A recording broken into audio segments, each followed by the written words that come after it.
اعوذ باللہ من الشیطان الرجیم بسم اللہ الرحمن الرحیم لیس لک من الامر شیء او یتوب علیہم او یعذبہم فإنہم ظالمون۔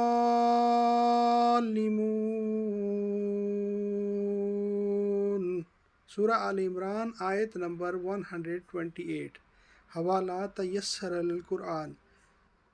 لیس لکا نہیں آپ کے لیے من الامر کام سے شیئن کچھ او یتوبہ خواہ توبہ قبول کرے علیہم ان کی او یا یعذبہم انہیں عذاب دے فإنہم کیونکہ وہ ظالمون ظالم کی جمع۔ اے نبی صلی اللہ علیہ وآلہ وسلم آپ کا اس بات پر کچھ اختیار نہیں، اللہ چاہے تو انہیں معاف کر دے چاہے تو سزا دے، وہ بہرحال ظالم تو ہیں ہی۔ میدان احد کے مزید حالات تو آگے چل کر بیان ہوں گے، یہاں صرف ایک واقعہ کی طرف اشارہ کیا گیا ہے جو اس آیت کے نزول کا سبب بنا۔ وہ واقعہ یہ تھا کہ جنگ احد میں رسول اللہ صلی اللہ علیہ وسلم کا اگلا دانت ٹوٹ گیا اور سر زخمی ہو گیا۔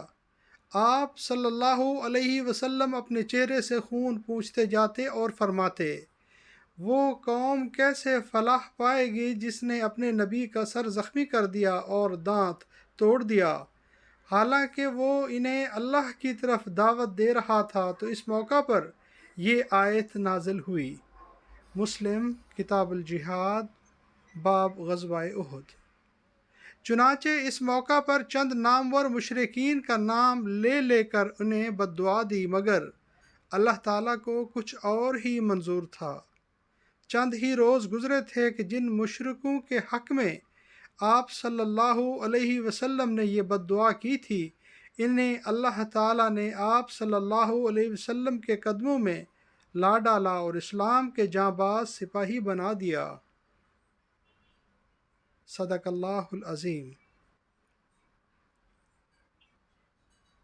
ربنا آتنا فی الدنیا حسنۃ وفی الآخرۃ حسنۃ وقنا عذاب النار وقنا عذاب القبر وقنا عذاب الحشر وقنا عذاب السکر وقنا عذاب المرض وقنا عذاب المیزان۔